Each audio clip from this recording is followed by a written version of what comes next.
Hello, good morning. Early morning ride tayo. Punta tayo ng Alaminos, Pangasinan kasi testingin natin 'tong bagong biling mic kung maganda ba ang quality. So, let's go. Wala, parang bagong gawa yung kalsada dito. Bagong asphalt to. Pero ito lang, yung side na to. Oops. Dapat diniretso na nila. Hindi kasi nakaraan kasi butas-butas yan. Hirap yan, sakit sa puwet.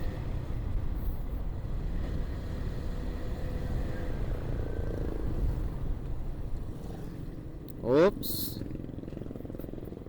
Yan na naman.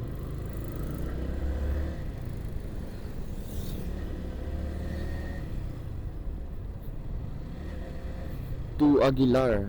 Dito tayo dadaan. Dito tayo sa right.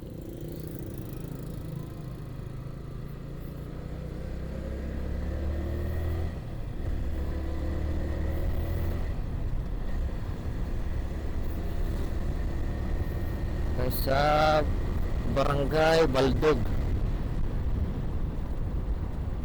Dito rin, medyo rin dito yung kalsada, oh. Hindi rin masyadong smooth yung dito. Sa mga magdadrive dito, medyo na lang. Yung saktong bilis lang naman yung gawin mo. Slow down. Yung sa mga eskwelahan.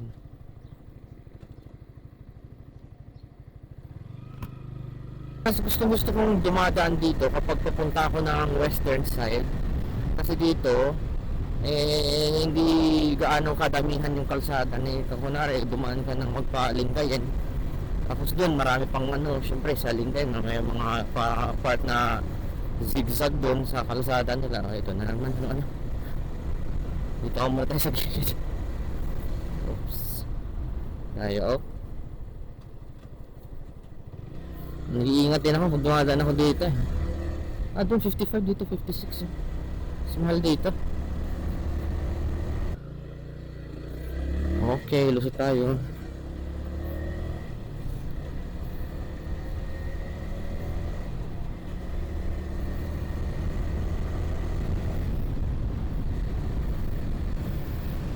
Maganda dito, oh. Titignan nyo yung puro yung palayan, yung mga baka nakapastol.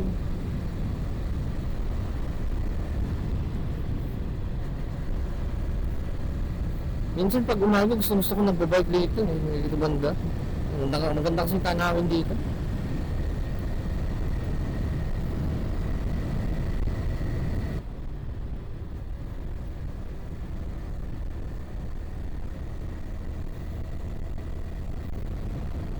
Nung minsan dumaan kami dito kasi makikipiyesta kami. Naalala ko dati, may ewan ko, parang may bato ata dun sa sa helmet ng kuya ko. Medyo natamaan siya dun sa tabi ng mata. Tapos biglang napuwing siya kaya medyo bilis lang sa nakakanood. Huwag nyo nang ulitin. Delikado yun.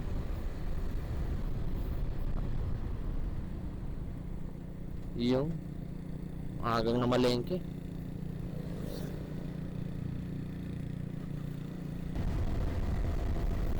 Yun nga pala, yung nasabi ko kanina na kung bakit yung mga bus dumadaan dito ngayon. Kasi gawa yung tulay dun sa may Bayambang na may nasirang tulay dun, yung nire-repair pa.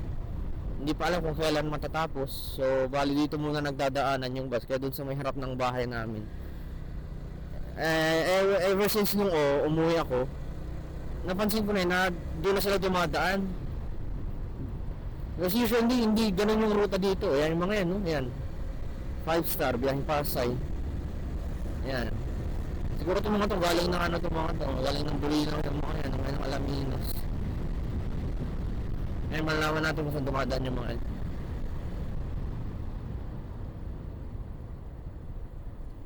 Dito tayo sa may tulay. Okay.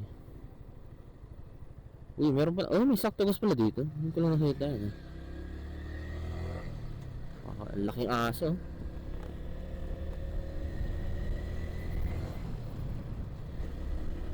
Minsan nagbike ako dito. Ang ganda kasi ng tanawin dito.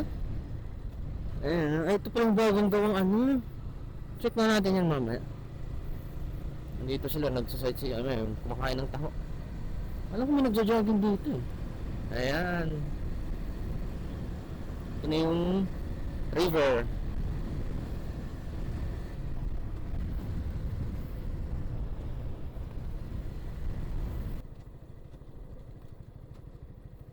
Ayun, dito na nga talaga. Kasi nung nakaraan na dumaan ako dito, meron ditong parang nilagay na arko. Tapos mahihirapang dumaan yung mga ganyan, yung mga truck.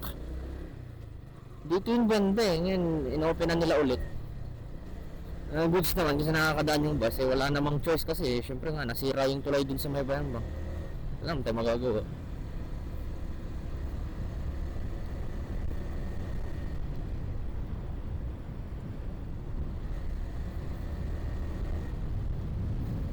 Ganda ng mga ano, ganda ng tanakan dito. Berdeng berde. Ayan mga nagja-jogging. Ayan. So may Aguilar Pangasinan.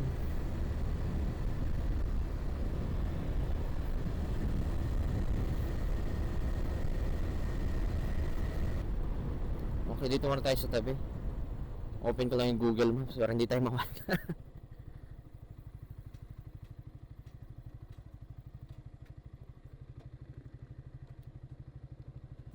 Naiayos na natin yung mapa. So tara na. Hindi ko lang ilagay kanina kasi kabisado ko pa yung kalsada doon kanina eh.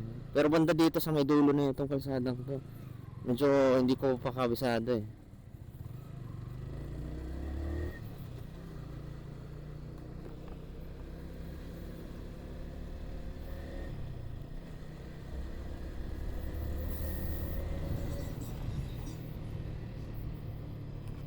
Try ko makinisa dito next time. Hindi ko pa napasukan tong simbahan dito.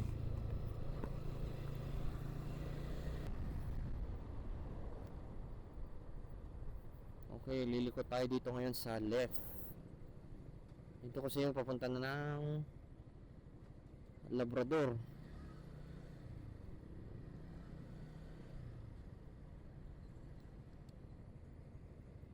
Tapos sundan natin to.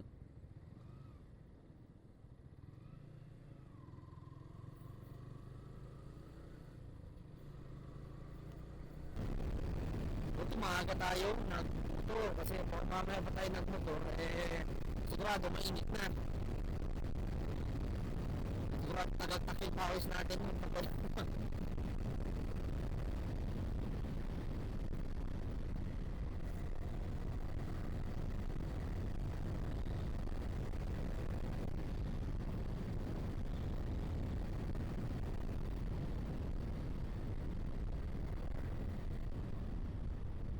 anong oras kaya tayo makakarating doon?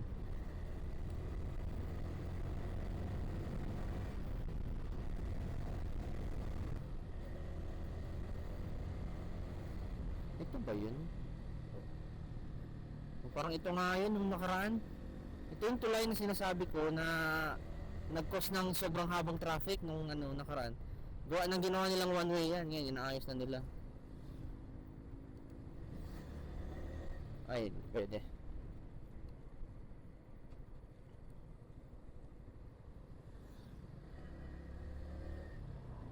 Ito yung ano, power plant, National Grid Corporation, Labrador Substation.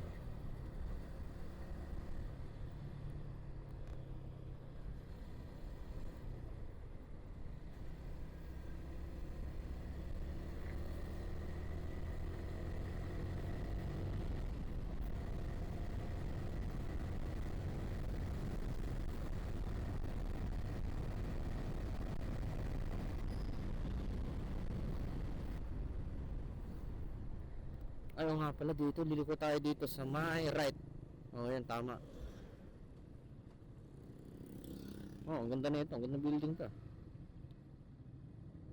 Ito pala yung high school.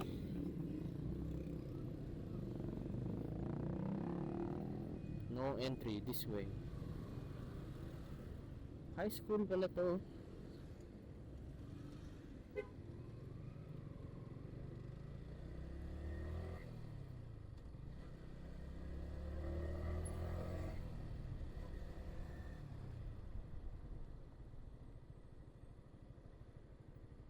Wow, sino ka?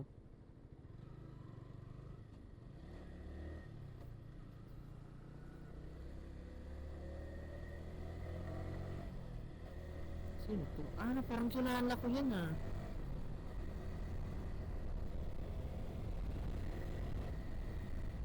Slow down. Ano, may eskwelahan ba dito? Barangay Hall. Ayun, meron nga elementary school. Ang ganda ng bahay oh.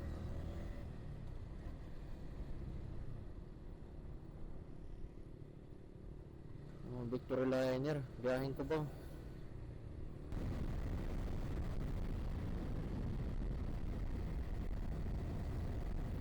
Covelandia. Ah, ito yung ano.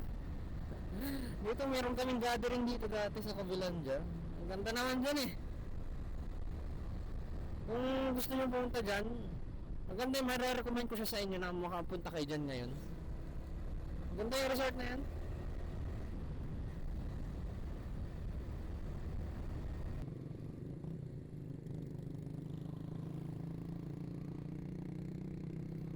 Saan ito pupunta? Ayun, parang bongo ko. Ganda. Ano ito? Fishport? Ganda naman. Hindi ko na nakita yun. Okay.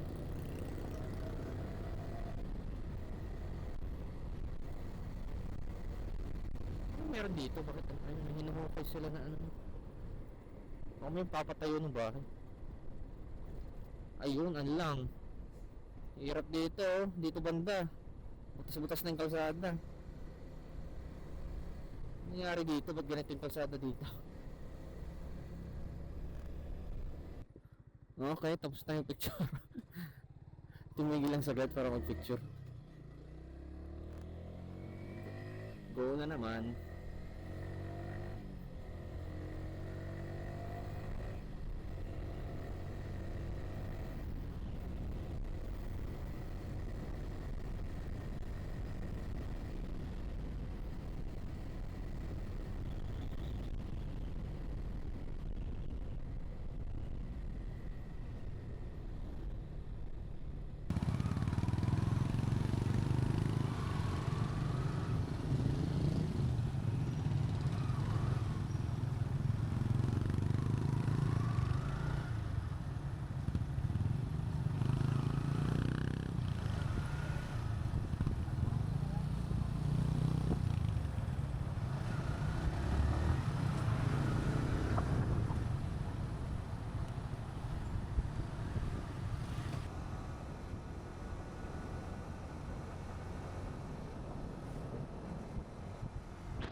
So ayun na nga, nakarating na tayo dito sa destination natin. Mga nagmotor tayo, mga 1.5 oras din yung tinagal. Worthy naman, kita mo yung view dito, ganda ng view, ganda ng dagat. Nung last time kasi na napunta ako dito, kasama ko yung family ng girlfriend ko. Hindi ako nakapag-enjoy masyado gawa ng nung sinama nila ako dito, meron akong lagnat. Hindi rin maganda yung naging experience ko.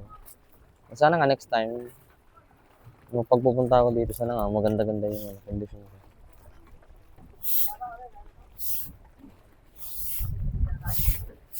Nung last time, nagbabalak na rin kami na pumunta dito nung ano. Kaso ang nangyari, eh, hindi natuloy. Kasi yung ano, yung pamangkin ko, eh, baby pa nun. Hindi naman pwedeng isakay ka dito ka agad-agad kasi kailangan mo magsakay, magsuot ng lifeboat dito. Sana nga next time maka-travel kami ng family ko sa dito ay sa 100 Islands. Ganda dyan. Ganda yung ano dyan. Yung dagat dyan. Linis. Yun yung mga tao. Bagong dating ata. Meron din naman kasi mga transient doon sa may ano, diyan sa may ano, diyan sa mga isla. May matitirahan ka diyan. Siguro may nag-overnight. Ayan.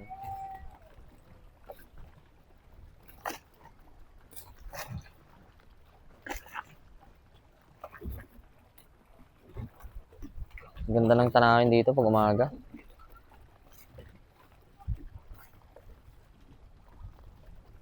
Tourist spot din kasi ito yung mga kinabubuhay ng mga tao dito, yung pag ano ng bangka, paghatid sa kanila dun sa ano, sa isla.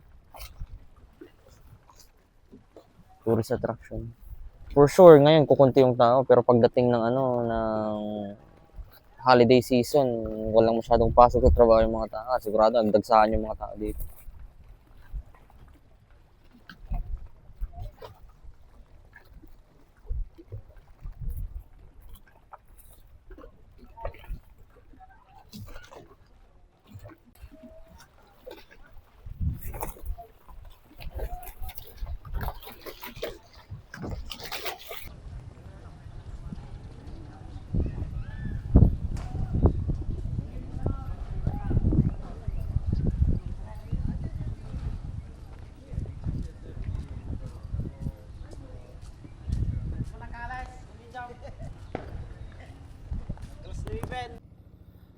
So ayun na nga, nag-stop over muna ako dito sa may 7-Eleven.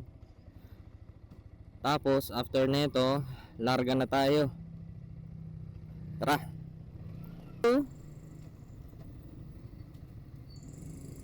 Next time papasok din tayo dyan.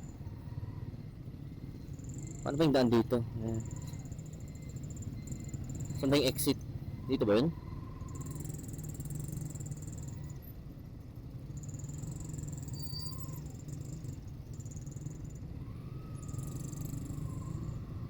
Dito tayo. Ayun.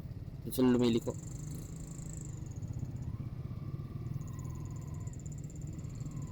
Sundan natin sila.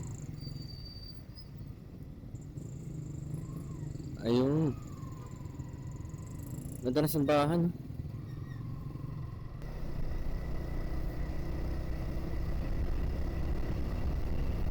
Ayun. Teka, pasok tayo dito.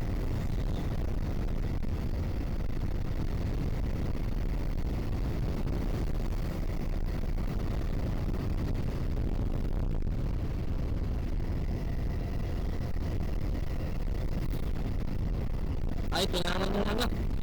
Kailangan natin magpatagal di. Ayan o, yan ang ako yung sinasabi ko. Ano ba kasi nangyari dito? Ba't ganito? Pagkakatanda ko, hindi naman ganito yung ano nung nakaraan. Yung yan, parang yan. Hirap tuloy dumaan. Butas-butas ang kalsada. Dapat pagdaraan kayo doon, warning lang, magbagal-bagal kayo.